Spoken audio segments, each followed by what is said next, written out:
watched it in that 2-minute trailer where you showed all the good things.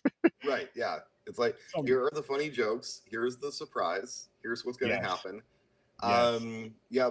I spent 7 years hustling screenplays for a living. I used to be a senior vice president of development at a management production company. So Nice. my day job was finding scripts and developing them and then shopping them. And that's the best education they can ever have is like not only when you're like just on the phone and producers and execs are telling you exactly why they're not going to pick up a script or move on it and XYZ.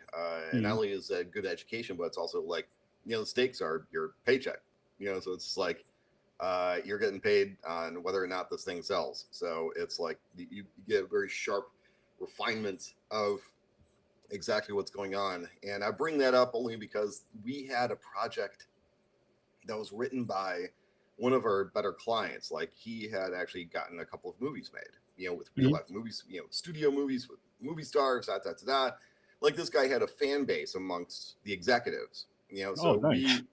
so it's like, Nice. and it's interesting, like when writers and filmmakers kind of have, when they get themselves out there to a certain degree, like people within the industry will be like, I'll read anything she writes. I'll watch anything this guy makes, just also the general audience, and he wrote a vampire script that was really, really good because about it kind of plays the same game as From Dusk Till Dawn. Is about half of it seems like it's a romantic comedy, and then halfway, but this guy is getting sick, and you think, what's going on with him? Does he have cancer? Does he have like a movie cough? It's like one of those. And no, it actually turns out that like halfway through, he's getting up at night and going out and murdering people and drinking their blood and coming back home, and he doesn't know that he's doing that. And his sickness is exhaustion because he's not sleeping at all. So, and also the blood that he's got in his stomach. And I bring up this project in particular because even though it was great script, everyone loved it. The executives 100% across the board, there's like, we can't market this because the best thing about this script is the surprise, and if you give away the surprise in the marketing, then you lose the best thing about it. It's like, with From Dusk Till Dawn, you could play that card as a secret because you still have like a dark thriller about this family getting kidnapped by these two criminals. So it's like you're going to get an audience that wants to see a dark and dangerous movie, and you have enough of that kind of thing to market to the audience. So when the vampires do show up, it's, a surprise. But it's like, if you market it as like a romantic comedy and then halfway through, then vampires show up, it's like, the audience that shows up for a romantic comedy is going to be disappointed. And the audience that would go out for a vampire movie is not going to show up because they don't want to see romantic comedy. So it's like, that's sort of like, we're in this weird bind. Like, we don't know how to sell it. So even though we love it, if we don't know how to sell it to the audience, then, there's your pass. Damn. And the thing about that is it sucks because it's like, it could be one of those things, the buildup can be worth it. The surprise at the end or whatever the thing is you're discussing could be worth it. And I do understand what you're saying with the whole marketing. It's like, how are we going to market this without throwing the big boom in there? Right. And shit. That's kind of thing is like, Sixth Sense, you have enough ghost stuff going on that you still have a movie to market, and even without the twist, But yeah, it's kind of like in terms of shopping, like say From the Shadows was very educational. I mean, even with all the experience, you still get these lessons to learn, surprises to be had. And with Shadows, we had a lot of passes from distributors because there's like, it's a little sci-fi, it's a little the kind of Zoom call movie. It's shadow people, but it's also a slasher. It's kind of this, it's kind of that. It's kind of a cult movie. It's kind of, there's a lot of stuff going on. Yeah. And that, when we were making the movie, we thought that kind of unique combination of elements gave it like kind of a unique feel. and we weren't wrong. But when it went to the distributors was like, I know how to sell a ghost movie and I know how to sell a slasher movie, but a movie that's like, and I know how to sell a sci-fi movie, but a movie that's like a ghost movie and a slasher and a sci-fi, like I don't know what I'm selling. You know, it's like it's trying to sell like 3 different kinds of sandwiches.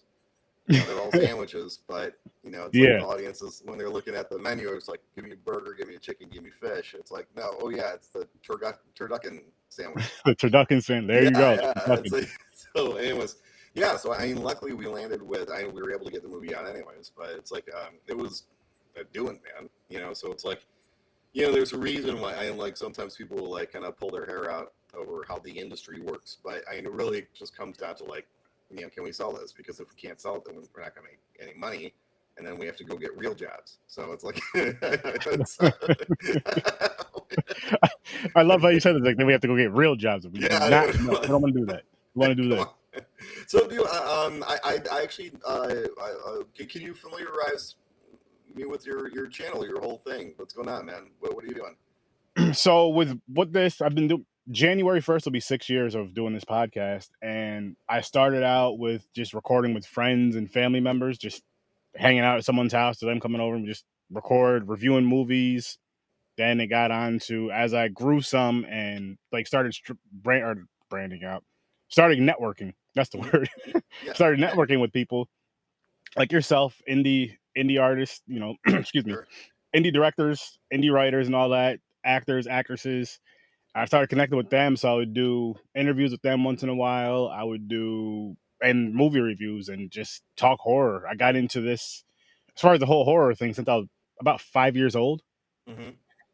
You know, following around my older brother and older cousins and all that stuff. Being the youngest, so you know how that. Well, you know how it is being the youngest, even if you're not the youngest. Just from seeing it on TV, just from whatever the case may be, you want to follow the older kids, and that's what I did. And I just have this love for it. Like, yeah, me too.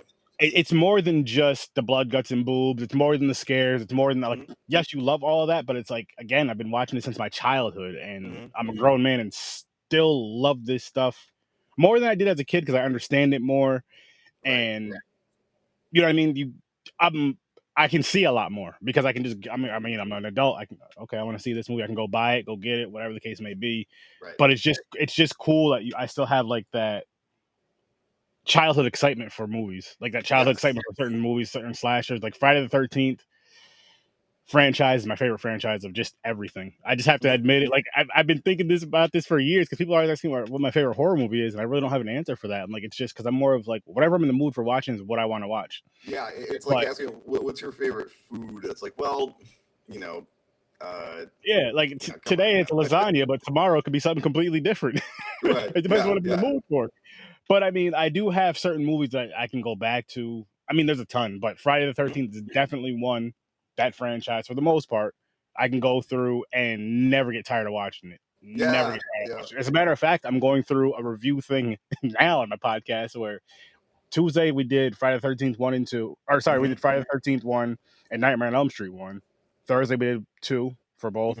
Next Tuesday we're doing part 3 for both, and so on and so forth, all the way up till Halloween. Like I'm doing for both of those films, I'm doing from part 1 to part 7 because Nightmare on Elm Street, the original things only have 7, and then I'm doing the remakes, and then I'm gonna end it off on Halloween, Freddy vs. Jason. I know the remakes came out after, but just because it's like a Freddy vs. Jason type of deal, you finally get the battle at the end, I guess. Yeah. So it's fun. Man. Yeah. I love it. I get to talk to people like yourself and just other people, meet other horror fans, and that's the dopest thing. Like being able to meet people from around the world, literally just around the world, just sitting at my house talking some horror, and I'm like, oh, this is so cool. Like who would have freaking thought? Like this is some things you wouldn't even think of at the time, as a kid, because there was nothing out like this. I mean, you had the Jetsons with their little, their screens, Ninja Turtles with their screens that they had, and Star Trek and stuff like that. But I mean, as far as like, oh shit, I can talk to people around the world from sitting in my house on something called the internet, huh? Yeah. Video chatting, what? Yeah, but I mean, obviously Skype was a thing for like 10 years before COVID, but it feels like COVID. I there's every cloud is a silver lining, and I think that COVID kind of really carved that out in our cultural experience, where it's just like suddenly it's just a thing that you do. You just do these blah blah blah. And it's like it became like just kind of a normal thing, just like just hey man, what are you doing? You just jump on your little video screen, have Yep. a couple of beers, and Exactly. hey man, it's you don't have to drive away. You don't have to wait until a situation where you have to drive away all the way across town to see your friends. Or Exactly. especially Exactly. dudes that in other cities. It's like Yeah.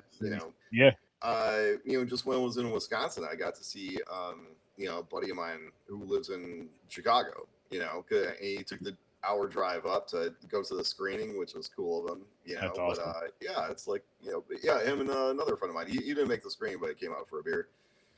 But yeah, it's a lot of people will complain about the idea that like the internet is like making us more fragmented and XYZ. Mm-hmm. But I think there's also a trade off. Is like Oh yeah. I don't even know where in the country are you right now. I'm in New York. Okay, yeah. I mean, I'm on the other side of the country, so it's like Really? Where are you at? L.A. But Nice. I Nice. I did post on death metal in New York. I kind of a long story, but I was there for about 3 months, and the studio was a place called Buttons House on 45th and 5th, and so like my daily commute was the 1 to Times Square and then a 5-block walk, and it was it was 3 months of hanging around Manhattan. And I had never spent that much time in New York before. I'd visited, but I hadn't like been there, and it was like a long enough time for me to be like, okay, I get why people get into the whole I love New York thing. Like I'm like, okay, I get it. It's kind of cool. I like it. Nice. I unfortunately I didn't have a whole lot of opportunity to explore because, like, ironically enough, I was working most of it. Yeah. But I was trying to like, there's a fairly famous metal bar called St. Vitus in Brooklyn, and I was planning on catching a show there, and then I had to go into the studio. I couldn't, and that's that. But maybe one of these days. But yeah, it's yeah. But yeah, I was in New York for 3 months, and I liked it. That's kind of the short version. That's good. That's good though. That's good. So with death metal, because I know you directed this, like, what was your how'd you get the idea for it? Because I thought it was a cool concept as far as like the music being haunted and eventually taking them over. And I'm not going to spoil too much, but just that portion of it. Yeah. And I was just like, that's a really cool concept. And the one guy that was the band leader, I'm assuming, I forgot his name. Yeah, him. Yeah. Like his crazy obsession with it. Like, yo, friends are dying, and all you're talking about is making a damn song. Right, yeah. And then you come to find out when you watch the movie, you come to find out why he's doing that, and I'm just like, oh, that's cool. Yeah, the source of the idea is like it's like most creative things. It's like a piece here, a piece there, a piece there. The core of it was before I was in filmmaking, I used to play bass in punk rock and heavy metal bands. And a million years ago, when I was still in Chicago, we were cutting an album or a demo with one of my punk rock bands, and it was in this really creepy old brick building that survived the Chicago fire.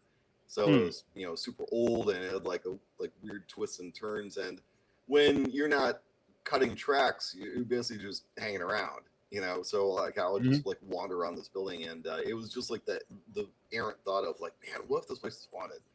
Wouldn't that be cool? So it's like the general idea of a haunted recording studio, kind of just you throw it in the mental filing cabinet, and la la la, cut forward. And I ran into Dan Gutschmidt, who is the producer and also the composer on the project, and he offered, for me to shoot a movie in his locations. He's like, hey, I've got a farm and I've got a recording studio. Can you make a movie out of those 2 locations? I'm like, yes, I can. So I flew out to Ohio and took a look around it, and I'm like, okay, yeah, what we're gonna do is we're gonna, the farm, and we're gonna pretend like the recording studio is in the basement of the farm. And I drew on that old idea. I'm like, let's dig out that old idea of the haunted recording studio, And I was throwing around ideas for the script. That, and there's an old Italian horror movie called Paganini Horror that is written and stars Daria Nicolodi, who was Dario Argento's wife for a period of time. Nice. And anyway, so the wonderful thing about being a nerd for obscure international cinema is you can steal from that shit as much as you want. It's like a lot of people accuse me of ripping off Deathgasm, and I've actually never even seen that movie. But I'm just like, no, I am ripping off a movie. It's just not that one. Yeah, because I realized that like just having the place just be haunted wasn't interesting enough. We wanted it to be. Oh, thank you. Because the source of the haunting, I wanted it to be from death metal. You know? So it's like the movie's called Death Metal. It's about a death metal band. And it's like if they just end up in like a haunted place, then it isn't specifically a story about death metal. It's like, you know, anybody could be in there and still be haunted because it's a haunted space, right? Mm-hmm. So it's like, let's, you know, make it a cursed song. The source of trouble comes from the music that they play, which is death metal. Death metal band plays death metal, and then the death metal kills the death metal band. So it's like, you know, let's keep it that very focused idea. So anyway, so that's kind of the, and then you throw in like little nods like the Robert Johnson kind of thing, you know, the selling the soul and and ultimately it becomes kind of a metaphor for ambition, because you know, Ivan is driven by this idea that like he plays music A, because he loves it, but also B, he sees it as a way to make himself immortal in a way. You know, and so he's willing. It's one of those things where it's just like, you know, you ask any creative person, well, what would you do to succeed? And the answer is always like anything, you know, or something broad like that. And it's like, you know, and then, you know, what evil does is evil asks anything. Like, what do we mean by anything? How about selling all your bandmates to Satan? How's that sound? Will you do that? And if not, then, you know, I guess you don't want it that bad. You know, it's like, we'll check the next guy. No, I'm listening. So, anyway, so that's a very long answer to your very short question. No, I like that though, because you're really like just going from the mindset of where you were from. You're digging from where you got these ideas from. I love that. That's what I want when I ask questions and stuff. Because people, it's tough when like you're asking that question and they're just like, oh well, yeah, I just sitting down, just kind of wrote it down, and then they just stop and like, well, that's it. There has to be more to it than that. You made a damn movie. There has to be more to it than you just sat there and wrote it down and came up with the idea. It's like I'm not saying that can't happen, but there was more to it. Something that sparked that idea. I know. Yeah, I know you wrote it, but but yeah, in terms of like influence, and there's like the core nut influence is OG Evil Dead, the first one. Because I knew going in that it was going to be kind of a scrappy, independent, you know, movie where like you might see the seams of filmmaking, and you're going to see the budget or lack thereof, but you'll also see the passion. You'll also see the goer. You know, so it's just like, you know, that's the idea of like, let's just go in and go in swinging with the idea. We're going to make a really crazy, gory midnight movie. You know, and just, you know, OG Evil Dead, that was the bullseye. And I had that conversation with cast, crew, rewatch OG, you know, not anything else, none of the jokey stuff. We're going to try to scare people, because that's the thing is, it's technically a heavy metal horror movie, and there are enough of these movies that it's kind of its own sub genre of films. And like, if you wanted to sit down, you could write up like 10, 12, 15 heavy metal horror movies, and the commonality of all those films is they're always horror comedies. They always play it for camp. They're always making fun of horror. They're making fun of the iconography of heavy metal. 100% of them always go campy. And even though we have some lighter moments in this, it's not meant to be a horror comedy. It's meant to be weird and gross and scary. So in that, we're kind of trying to make something that's a little unique, even though I'm like liberally ripping off Paganini horror for the plot, and I'm drawing very hard on the original Evil Dead. It's still like, in terms of like the broader scope of horror filmmaking, there's no other heavy metal horror movie that's actually trying to scare you. It's like, so that's the idea. But it's like, and then when you with everything else, I mean, there are literally like dozens of other influences throughout the entire movie because I'm a nerd for this stuff, like you are. Like, Yeah. you know, if you really go through a fine tooth comb, like you could pick up, like, you know, at the very end when the demons hassle Shadia, like they're, I'm kind of drawing on the climax from an old Corman movie called Galaxy of Terror. But when they speak to her, it's kind of in the same way as like Cenobites, you know, where they're kind of they're emotionally unaffected, like they're not trying to scare her, they're just talking to her.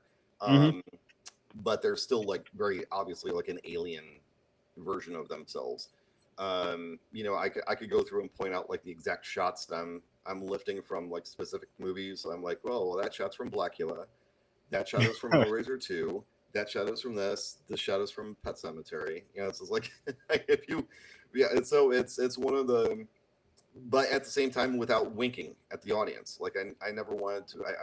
It's one thing to be clearly influenced, and another thing to be like, remember that movie? It's like no, I never want to do that. If something play the damn movie in the movie, yeah, it's a thing. It's like well, like a while ago, I did an interview with Lee Cronin, who directed Evil Dead Rise. I was doing filmmaker interviews for a screenwriting magazine.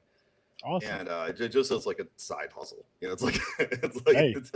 But yeah, it was you know boo hoo. I have to go talk to horror filmmakers, you know. So, but I interviewed Lee Cronin right after he made a movie called Hole in the Ground, and there is like when they walk into the house, the wallpaper is the design of the carpet in The Shining, you know, which and of course I noticed. I'm like, that's a Shining wallpaper. He's like, this might sound crazy, but I didn't mean for it. Like the production designer showed up with like, here are these 10 wallpapers that we can use, and one of them was just like, oh shit, let's do the Shining one. So it's like, so I mean, it wasn't like he was like, give me the Shining wallpaper. It was more like, oh, cool. Oh, that's, yeah, let's use that one. That'll be fun. So, you know, but yeah, I'm stealing, but I'm not winking. I'm stealing, but I'm not. Right. Oh man, that's so fucking funny. That's gonna be the title of my autobiography. I'm stealing, but I'm not winking. Your autobiography. Oh my goodness. Oh my goodness. And then with From the Shadows, it was cool. The cool thing about that was I liked how, I don't know if you've ever seen the movie Hush. Yes. Is that what it's called? No, is it Hush? Well, I mean, similar to what we're doing right here, honestly, and to an extent.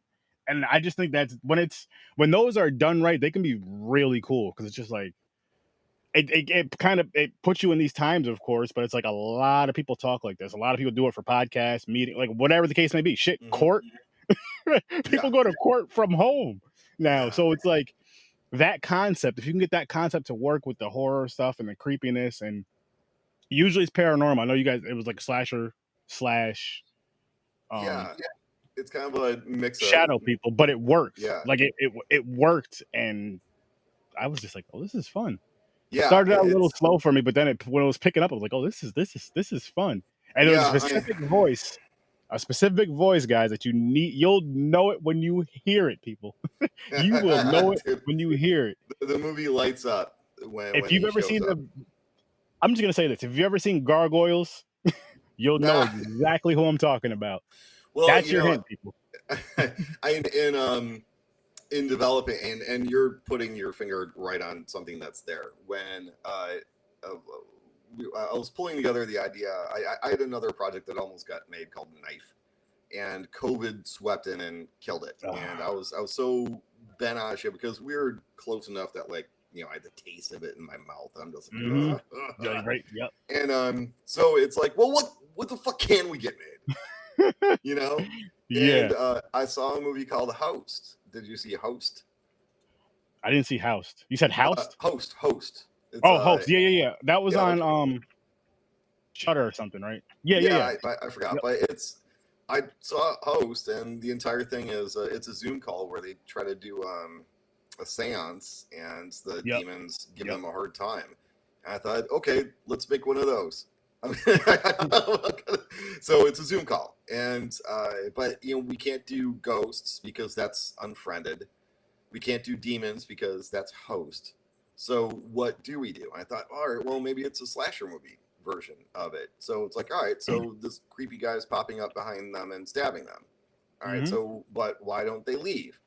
All right, and then you start just logically, you start walking backwards from that. This guy's popping up behind these people, and why don't they leave? And how is he finding them? How is he doing this? Da da da da da. Why are they on this call in the first place?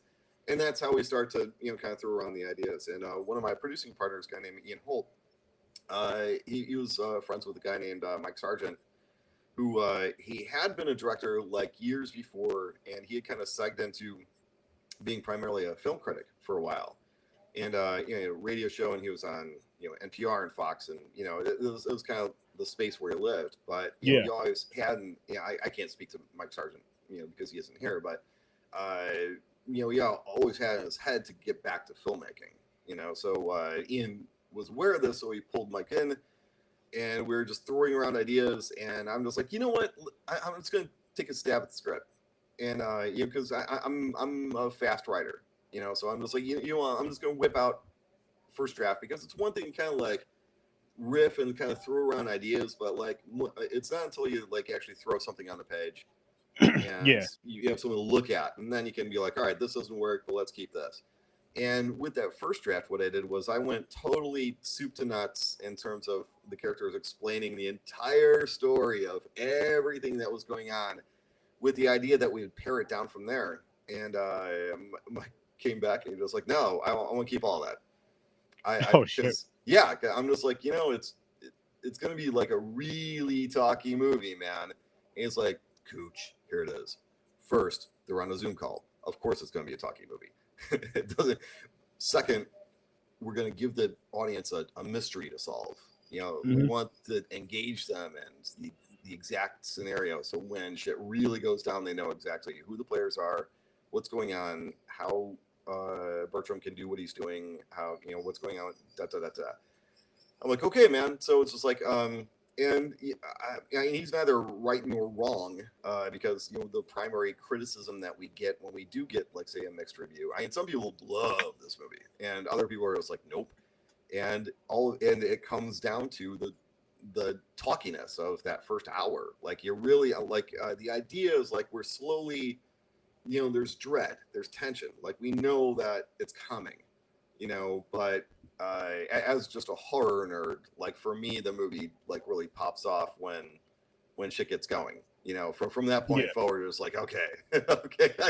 Not that I mind the talkiness, because I wrote the fucking thing. but you can't be mad at it. You cannot be mad. No, I get it. Yeah, but I mean, like, for instance, a little piece of trivia: we actually had another actress who signed on to star as Amora before we had Selena Dews, and we have a sneaking hunch that she did not actually read the script when she took the gig, because she got to set and she looked at the script. She's like, "Man, there's a lot of dialogue here," and my sergeant's like, "Yeah." And she's like, I don't know, I'm not used to working this. Yeah, I'm not used to working this way. And Mike's like, well, we can do it however way you want. I'll work with you. I'm the director. You're the actor. It's not, I'm not your boss. We're gonna work together. And she said nope, and she got on the plane and she left. So, I know. Yeah. So I landed in Newark and called. I'm just like, I'm like, hey guys, just letting you know, I'm boots on the ground in New Jersey, and I'm gonna get a lift to the set, and we're gonna be there. It's like, great, Cooch, that's good to hear. Oh, by the way, we lost our lead actress. Okay. So we had so what we did was, we carved out everything that you can do in this movie, everything you can do in this movie without your lead actress, and we figured that we had about 2.5 days worth of shooting. So we had 2.5 days to find a replacement for a lead actress. And it came down to the wire, man. Down to the wire. That's until crazy. Finally, yeah, as in, like, literally, It's like, because we not only have to find her, we have to find her early enough on that Wednesday to get her to set by Thursday. So I mean, so like 4 o'clock on Wednesday, the last of the 3 days, we're still pacing a hole in the carpet. We're still burning out the phone. We're trying this person, that person, da. And I go, guys, I'll be right back. And I went up to my hotel room. I got out my phone and I pulled up Yelp. And into Yelp, I typed in dive bar because it was my full intention to find the closest dive bar and go there and curl up in the corner and get hammered. And because our movie was about to shut down, because if you don't have a lead actress, you don't have a movie to shoot. And just as I was about to hit, enter on dive bar, the phone rang in my hand, and it's my partners, and they're like, "Cooch, get down here. We found her." Okay, so I ran downstairs. I was like, "Yeah, her name's Selena Dews. She's in Georgia. We made her an offer. She's on her way up. Get on the plane. She'll be here tomorrow morning." Yeah, so I mean, Selena's pulled our bacon right out of the fire, and not only that, but she also killed it. She's super talented, hardworking. We owe her, everything. So, anyways, I will sing the praises of, nothing against the rest of our cast, because everyone's great, everyone's wonderful. But yeah, Selena is just like, MVP right there. That's amazing. That's awesome though, because it's like, shit, we just lost our lead. Fuck, I'm gonna go get drunk as fuck. Yeah, and punch the wall like Kyle. And then as soon as you're about to it's just like, all right, listen, don't do it, man. Don't do it. Get your ass downstairs. The gods of Hollywood reached out and took my hand and said, "No, not today, Mike. You don't get to be Irish today. You have to go back to work now." Okay. Which I was glad to do. Don't get me wrong, but it's just like, it was looking dire. It was looking tough. Also considering that we were 3 days into shooting a movie.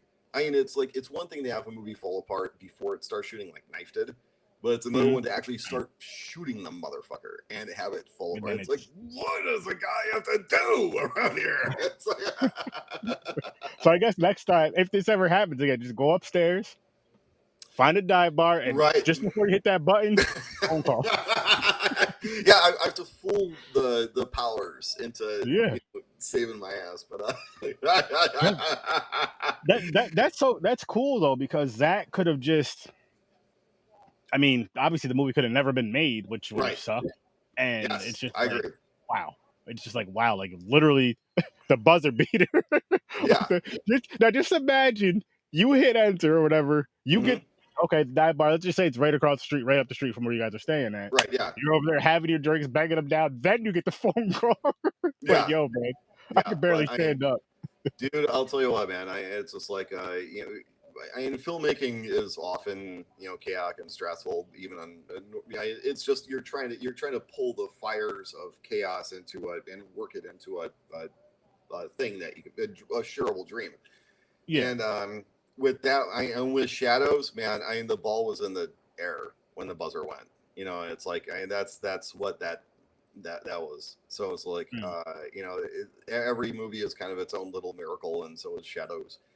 So, for some people, it's just like, kind of a fun little horror movie where, it's kind of talky for about the first half and then it gets going. And for us, it's like, holy fuck, these are the stories we could tell on that thing. So, but we're happy with it, man. We're really cool with it. And we just had the red carpet like about a week and a half ago now, I want to say. Selena came out along with our younger cast, who were all locals from New Jersey. Keith came out, Bruce. So yeah, it was cool to get the band back together. And speaking of having drinks, have a little, relax a little bit, catch up with everybody. But yeah, so yeah, now it's out. Now it's on Vudu. There you go. Go watch it on Vudu. Go watch it on Vudu. So what? Actually, let me jump back further. Yeah. Who or what got you into horror, and then what was the first movie you remember that scared you, if any? Oh, that's a really good question. I'm like you, man. I'm like, from knee high. It's like I rolled out of the womb liking this stuff. It's just like, plot. Like, can we? You know how funny of a freaking movie that would be? Like the baby's coming out. Mom, put some horror on. How is this motherfucker already talking? Mom, it's Jason's mother in the first movie. Jason doesn't even get the mask until 3. It's like, oh man, all that horror knowledge.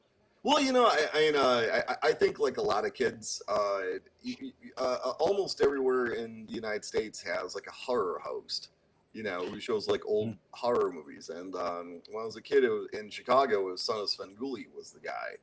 And other parts of the country, it's like Elvira or that and the comedian who plays Son of Svengoolie is, he's still alive and out there and making appearances, and God bless his merry soul, man. But yeah, for me, it was like every weekend watching monster movies on Son of Svengoolie, and then it was kung fu movies on Channel 44, or no, kung fu movies on Sunday, Japanese sci-fi movies on Channel 44, UHF. It's like I'm talking about, like, when I was a kid, and my parents had like one tiny little TV with like a chunky. I remember those. Yeah, and luckily my parents were fairly laissez-faire when it came to like what I watched. Like some parents are very strict, and there's like, no, you can't. If they say one bad word, it's like Disney, or Disney cartoons or nothing, and like when I was a kid, like my mom rented The Shining. She was not super into horror generally speaking, but she just really liked The Shining, and she was like, Mike, all right, now listen, it's a very scary movie.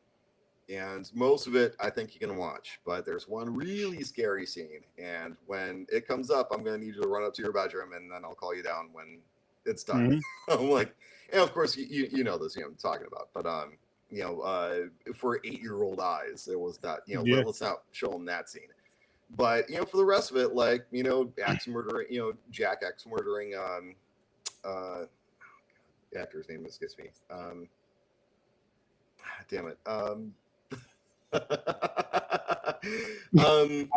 bad with that too, man. Yeah, I know, but Jack murdering people with an axe is fine. Yeah, but scary rotting naked woman, not yet.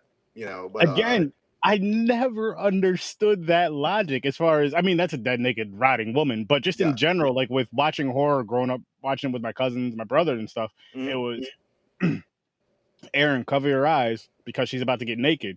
Yeah. But at the very next scene where someone gets their head cut off, there's no cover your eyes because the monster's coming out, because Jason's coming out, because Freddy, or whatever we're watching. And I'm just like, this logic makes, like, as an adult, you're like, this logic makes no damn sense at all. Right. It's weird because and I've had versions of this conversation before, but like contemporary horror has become very chaste. When we were kids, you would very often see nudity and sex in horror movies, and you almost never see that anymore unless it's like very specifically part of the setup, like It Follows, let's say. But you're watching the like early Friday the 13th, and like, that's part. The boobs are part of the pitch. And I think it's just because when that in the pre-internet era, how are 15-year-old boys going to see boobs? And it's going to be Playboy, Hustler, or like horror movies, because they're too young to get porno, so it's just like, that's how you're going to get boobs. So it's like, so of course you got that in there. And, but yeah, like lately it's been very, past, because the internet is there. If you want boobs, you just go on the internet. You don't need it from horror movies. So if you don't need it, it's not there. But I will say that this, when about 7-ish years ago, I was a producer on a movie called Killer Party, and that was a micro budget horror comedy.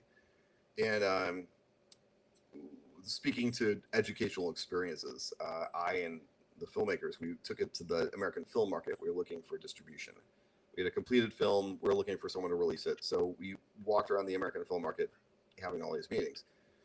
And when you speak to, this is, you go to like, you used to go to things like that to like really see like the actual how the film industry actually works. It's like, you know, the Matrix, you actually see the ones and the zeros, and suddenly it's like, oh, okay, now all this makes sense. And when we took Killer Party to American Film Market, it would, you know, we would speak to the companies that put out horror movies. They would say, well, who's in it? And by that they mean stars, you know. Yeah. They'd be like, well, who's in it? Or it's like, well, you know, no names, but they're all good actors. And it's like, you know, they don't care if they're good or not. It's like, you know, it's like, they go, all right, well, who's in it? And we're like, nah, no names, but you know, they go, okay. They go, is it gory? And we're like, well, you know, it's more of a tension kind of a thing, more a psychological thriller. And they'd roll their eyes and be like, shh, are there at least boobs in it? And we're like, no, it's not really that kind of movie. But yeah, and 100% of the time, they would be like, no names, no gore, no boobs, on no, you know, no business, no sale. Sorry. So we, at the very least, with Killer Party, we went back and did reshoots to at least get gore in there, and then we won a bunch of awards and festivals, and then we were able to get set up. But that lesson hung with me when I went to go when I went to go make death metal, because my producing partners were up my ass to get, you know, throw in a name, get one or two names. You know, let's get someone from, you know, a horror name, you know, Bill Moseley, one of these guys, right? I was like, no, I don't want to. The goal was Evil Dead, and there's no names in Evil Dead. Evil Dead is just Evil Dead. That's what I was trying to make Evil Dead. So I'm just like, I don't want names. The names that I have are the bands. The bands are the names. Incantation, Cannibal Corpse, Embalmer, Sheds the Skin, all these guys. That's the core. The people who are going to rent this movie like death metal. They want to see death metal bands. That's my movie. They don't give a shit about movie stars. They want to see death metal bands. That's my now. Were those actual bands? Yes, yeah. Okay. So None Slaughter's in there, a bunch of others, but so I said I don't want names in there. I'm not going to spend the money on that. What I'm going to spend the money on is gore. So I got David Greathouse in there, and I gave him a big chunk of the budget that I had, and the two main compliments that I get on that film are everyone likes the practical effects. Yes. Because that's where we spent most of our money. Yes. And it's like, it's going to be a gory practical effects movie. And the cast, you know, it's a great cast. I cast really well. Not to pat myself on the back, but like that was more of a happy accident. I had never even been to Ohio in my life. I literally like landed in Ohio and was like, all right, Ohio, what do you got? And I was blessed by the fact that I all these wonderful actors came in the door. That's awesome. I know. Like, that's really awesome. I mean, when E-Ray showed up to casting, like he walks in the room with a fucking axe over his shoulder. I'm just like, and I'm sitting there. I'm like, dude, it's yours. All you have to do is not suck, and the part is yours. Don't suck. That's it. I mean, there's a lesson to be had to actors, I guess you could say, because like for each one of the actors that I actually cast in that movie, I saw like maybe 10, 12 people who were good or very good. You know, I was like, you know, I'd watch like a lot of people would read for Anya or, you know, Fleming or, you know, that. And it would be like 7, 8, 8.5. I saw a lot of really good people, but everyone who actually got cast, they were cast like almost as soon as they walked in the room. They had an extra something. So it'd be like out of the 50 people who read and they're all just kind of good, it's the guy who like walks in the room with an axe over his shoulder and doing a weird accent and, you know, and having his own physicality. It's like, fuck, dude.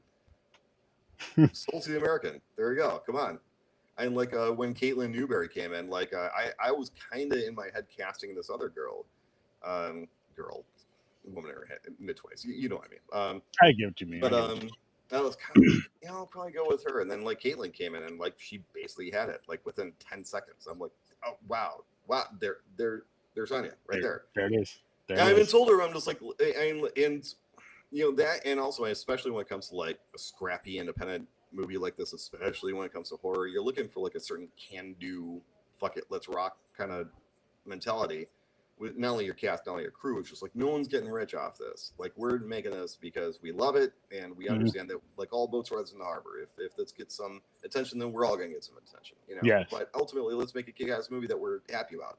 So like, you know, Caitlin came in, you know, she was amazing, and I'm just like, yeah. And just hypothetically speaking, Caitlin, if you get cast on this role, you know, are you cool? I'm gonna take you to a farm in the middle of nowhere, and I'm gonna dump like fake blood and maggots in your head. I mean, are you cool with that? And she's like, let's do it. Awesome. Let's rock. There you go. Let's make it. Let's make this movie, man. I'm just like, okay. That's awesome. See that's even better as far as just hearing something like that. I'm sure it makes your job a million times easier when the actor's just like, yeah, shit, why not?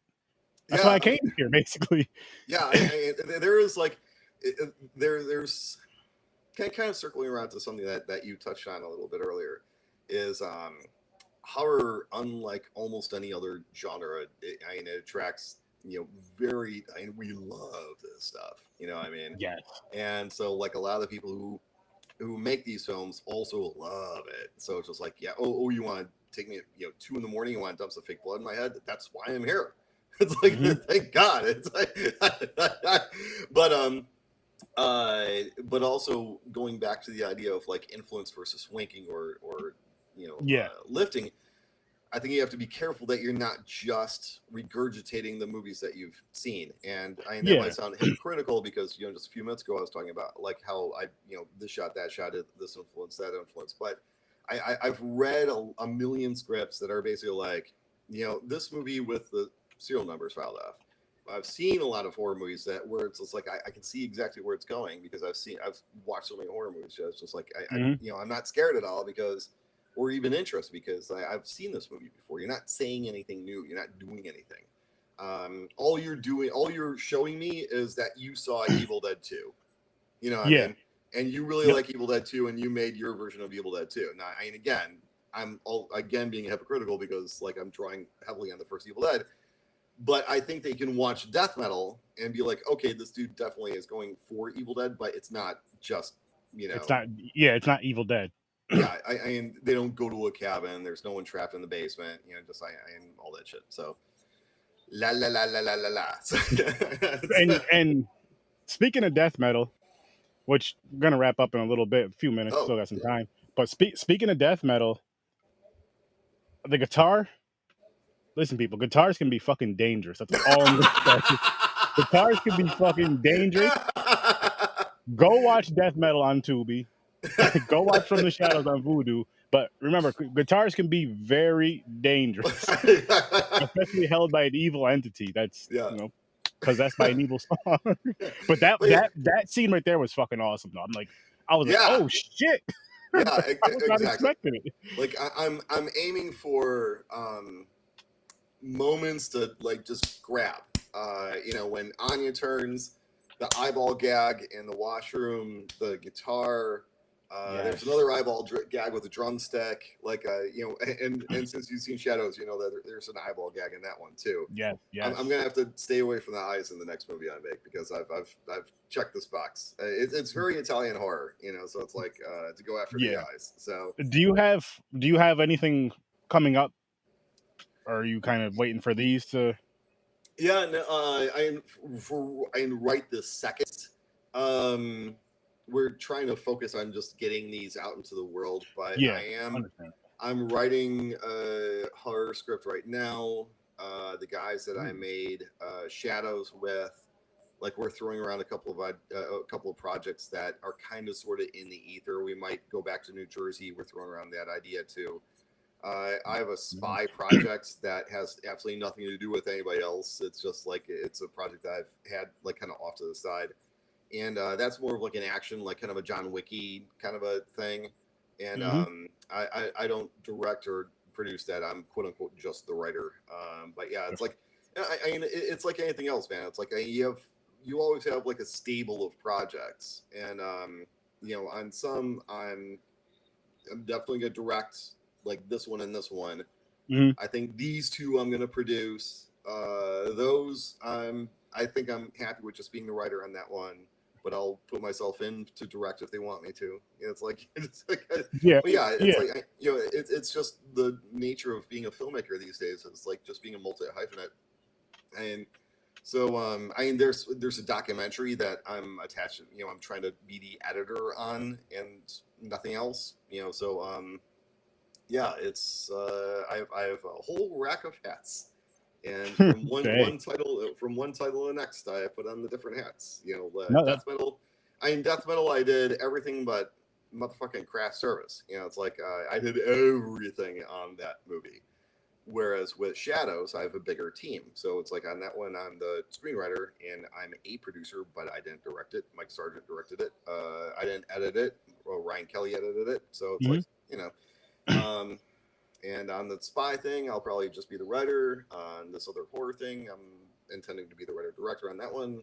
So nice. But yeah, I nothing close enough that I can be like, here's the title, and I'm gonna tell you the title, and because I'll just jinx it like I did Knife.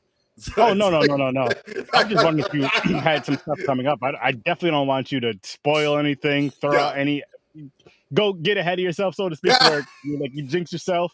All of a sudden, all your actors just leave. It's like I found that the gods of Hollywood have a sense of humor. And sometimes they will give you amazing gifts, like they did with Selena on Shadows, and other times they love to play these little tricks, man. So it's just like,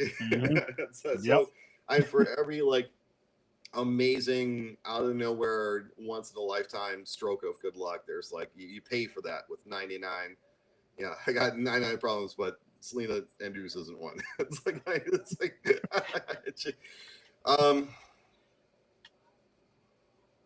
Anyway, so that's cool though, man. That's cool. I do want to pull something up real quick.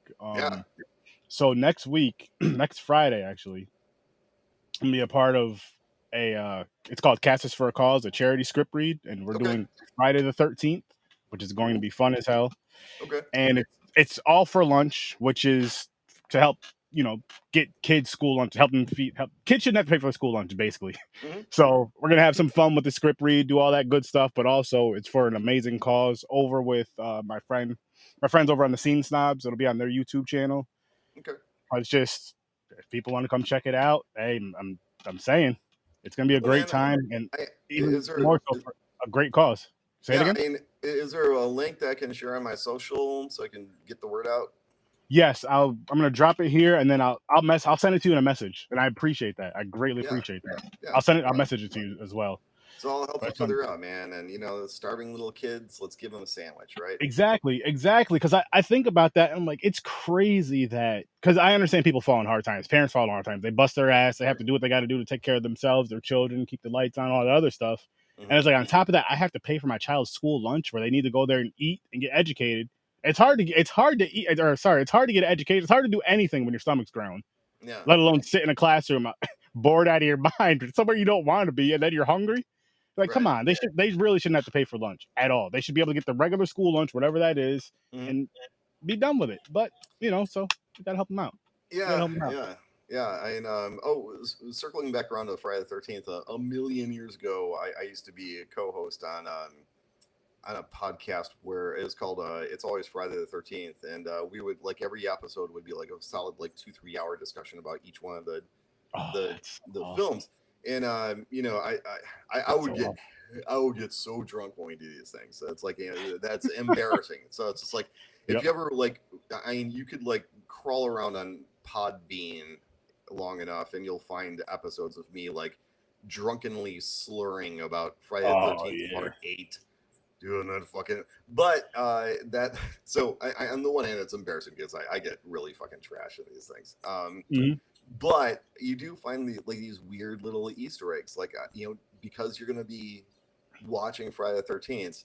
One thing that I tripped over was there is a running thing about bears in these movies. The characters will be, because they're out in the woods, so they'll express concern about bears. In Part 2. Paul tells the girls about their menstruation because the bears might be attracted to it. When they find Jason's cabin, there's a stuffed bear in it. It's Wow. It's consistent enough. I keep an eye out for it. It's consistent enough all the way through that series that by the time we wrapped that podcast, I'm like, the one thing the series is missing only two things. One is Jason actually fighting a bear, right? The other one is we never see Jason play hockey. We like if you ever gave me if you ever gave me a Friday the 13th movie to write and direct, like there would definitely be a scene in there where he's like chasing someone across some ice and like a hockey team shows up and they mistake him for the goalie. And it's like, that might be goofy as fuck, but it's like, how many movies have we watching this guy run around in a hockey mask? We've never seen him interact with hockey players ever. It's like, it's like if you had a killer who had like a catcher's mask, like, and he never runs into baseball players or like throws a baseball at anybody.